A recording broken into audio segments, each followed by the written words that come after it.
When I came home early that evening, I didn't expect my world to collapse in seconds. I had left work with flowers in my hand, thinking of surprising my wife, Lisa, with dinner and laughter. But as I walked through the door, the sound of laughter came from upstairs, laughter that didn't belong to me. My heart began to pound as I climbed each step, quiet but trembling, until I reached our bedroom. The door was slightly open, and what I saw froze me.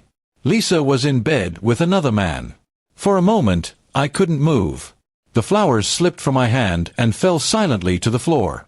Lisa turned, her eyes widening with shock, and the man beside her tried to cover his face. I didn't say a word. My body felt numb, my thoughts blank. She started to speak, something about explaining, but I couldn't bear to hear it. I just turned around and walked out. My heart felt like it had been ripped out of my chest. Outside, the air was cold, but I barely noticed it. I sat in my car for a long time, staring at nothing. My phone buzzed with messages from her, then calls, but I ignored them all. When I finally drove away, I didn't know where I was going. I just wanted to get as far from that house as possible. The image of her betrayal replayed in my mind like a cruel movie. Later that night, I got a call from Lisa's father, Mr. Anderson. He sounded worried, asking if everything was all right. I didn't want to tell him at first, but the pain in my chest made it impossible to keep quiet. I told him everything, how I found them, how she looked at me without shame. There was silence on the other end of the call. Then, in a trembling voice, he asked me to come over to their house. When I arrived, Lisa was already there, sitting on the couch, her face buried in her hands. Her mother looked heartbroken, while her father stood by the window, his fists clenched. I could feel the tension in the room, thick and heavy. When Mr. Anderson finally turned toward his daughter, his eyes were full of rage and disappointment. "Lisa," he said quietly, his voice shaking, "what have you done?" She tried to defend herself, mumbling excuses about loneliness, about me being too busy. But before she could finish, her father slammed his hand on the table. "Don't you dare blame him," he shouted. "You had a man who loved you, who treated you with respect. And you threw it all away for what? A moment of weakness." The room went silent. Lisa started crying, but her father's anger didn't soften. "You've disgraced yourself, and you've broken a man who did nothing but love you," he said. "If your mother and I raised you to be this unfaithful, then we've failed." His words cut through the air like a knife.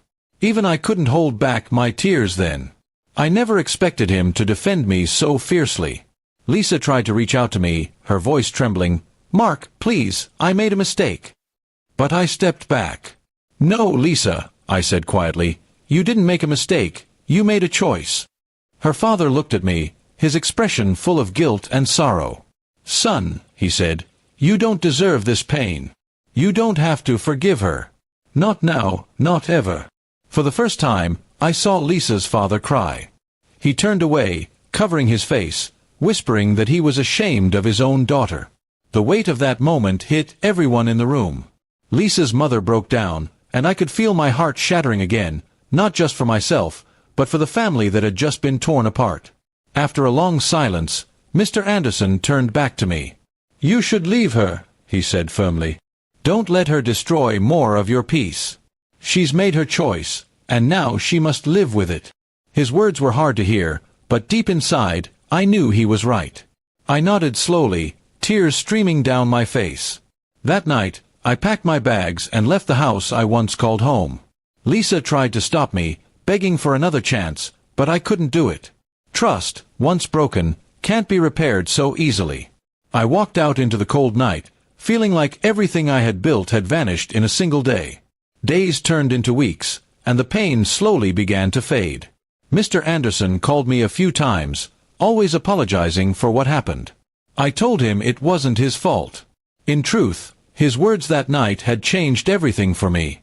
They gave me the strength to move forward instead of drowning in grief. Months later, I heard that Lisa had moved back in with her parents. Her father had made her get counseling and find a job to rebuild her life. As for me, I started focusing on myself, my work, my peace, my future. I stopped blaming myself and began to accept that sometimes people hurt you, not because you did something wrong, but because of who they are. And though the memory of that night still lives somewhere deep inside me, it also marks the moment I learned what real strength looks like. Not revenge, not hatred, but the courage to walk away when love turns into betrayal. What her father shouted that night didn't just change everything for her, it changed me too.